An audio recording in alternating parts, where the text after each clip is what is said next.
Parliament का सत्र चल रहा है और खूब हो हल्ला हो रहा है, शोर शराबा नेक्स्ट लेवल पे है।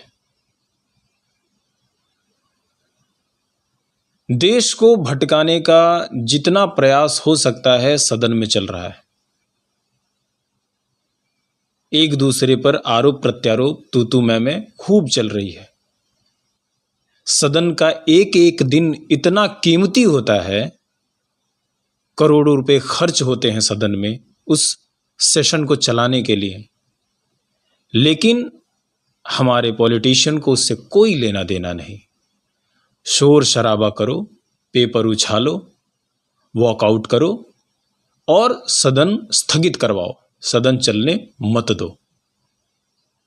जो गंभीर विषय हैं उन पर कोई चर्चा नहीं। कुछ ऐसे विषय हैं जो हमारे देश को दीमक की तरह चाट जा रहे हैं, लेकिन कोई चर्चा नहीं। करप्शन पे कोई चर्चा नहीं, मिलावटखोरी पे कोई चर्चा नहीं, घूसखोरी पर कोई चर्चा नहीं। सिर्फ शोर शराबा करो, सदन को स्थगित करवाओ, यही मुख्य उद्देश्य बन गया है। हम सभी भारतीयों की नज़र इस पे टिकी रहती है कि इस बार सत्र में कौन सा फैसला लिया जाएगा, वो कौन सा कानून होगा जो सड़ा है और घटिया है, जिसको हमारे संविधान से बाहर निकालेंगे। हम हर दिन इस उम्मीद में सदन की कार्यवाही को देखते हैं, लेकिन हमें कुछ ऐसा मिलता ही नहीं। SC ST एक्ट सबको पता है, 95% केसेस फर्जी पाए जाते हैं।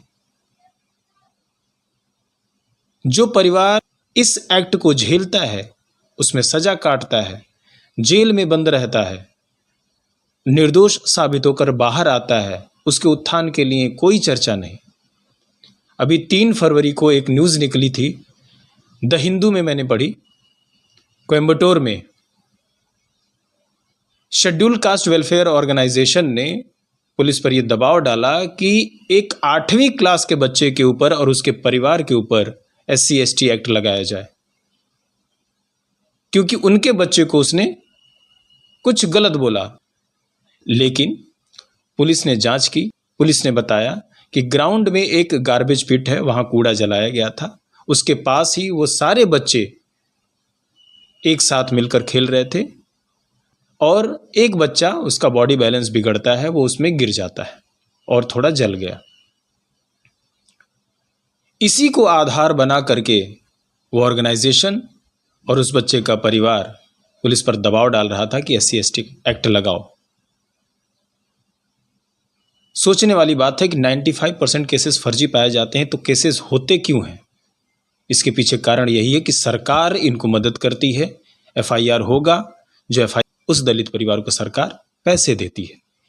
और आज की डेट में SC ST एक्ट का दुरुपयोग हो रहा है और ये धन उगाही का एक माध्यम बन चुका है, पैसा कमाने का एक जरिया बन चुका है। इस पर सदन में कोई चर्चा नहीं होती। देश में अवैध रूप से रहने वाले बांग्लादेशी रोहिंग्या को जब सरकार बाहर निकालती है,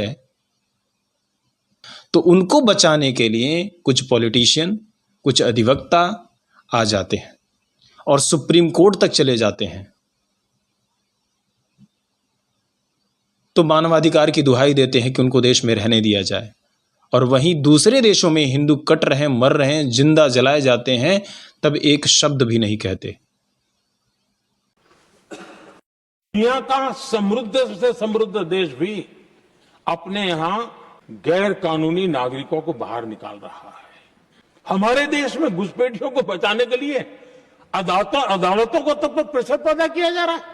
मेरे देश का नौजवान कैसे ऐसे लोगों को माफ करेगा जो घुसपैठियों की वकालत करने के लिए ताकत लगा रहे हैं?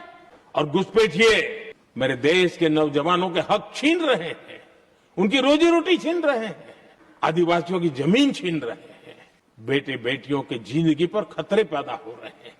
लेकिन उनके लिए महिलाओं पर अत्याचार होते रहे। सत्ता नीति के सिवा कुछ करना नहीं। मैं सहृदय धन्यवाद करूंगा मोदी जी का और उनके नेतृत्व में जितनी सरकारें हैं राज्य स्तरीय, जो राज्य से ऐसे अवैध रूप से रहने वाले लोगों को देश से निकालने का कार्य कर रही है। सुरक्षा की चर्चा नहीं होती सदन में। अभी इस शोर शराबे के बीच पार्लियामेंट में ऐसा माहौल बना कि माननीय स्पीकर ओम बिरला जी ने मोदी जी को आने से मना कर दिया कि माहौल ठीक नहीं है, मत आइए। सोचिए पार्लियामेंट कितनी सुरक्षित जगह है, वहां पर सभी लोग वीवीआईपी हैं, हाई सिक्योरिटी है, वहां पर सुरक्षा ना मिल पाने का डर है, कोई सुरक्षित नहीं महसूस कर सकता, तो देश के बाकी हिस्सों में आम जनमानस कितनी उम्मीद करे कि वो कितना सुरक्षित होगा। एक वर्ष में 3 सत्र लगते हैं, लेकिन शोर शराबे में जाता है। इस बात पे चर्चा नहीं होती कि क्यों किसी को सालों साल न्याय नहीं मिलता। जस्टिस विद इन ईयर लागू करने की चर्चा होती ही नहीं है। सालों साल लोग चक्कर काटते रहेंगे। लोग बचते हैं कि हमें कोर्ट का दरवाजा ना देखना पड़े, क्योंकि उनको मालूम है 1 साल में उनको न्याय नहीं मिलेगा। केस सालों साल चलेगा, जिसके चक्कर में शारीरिक, मानसिक और आर्थिक रूप से वो टूट जाएंगे। अपने जीवन से, उन घटनाओं से वो समझौता कर लेते हैं। यदि न्याय देरी से मिलती है तो वो न्याय नहीं, अन्याय है। इस बात पे चर्चा नहीं होती सदन में। आरोप प्रत्यारोप करना है, सदन को स्थगित करवाना है, वॉकआउट कर जाना है। सरकार से मेरी ये विनती है, ये मेरा आग्रह है, मिलावटखोरों, घूसखोरों, जालसाजी करने वाले को, ऐसे कुकृत्य करने वालों का narco polygraph brain mapping test होनी चाहिए।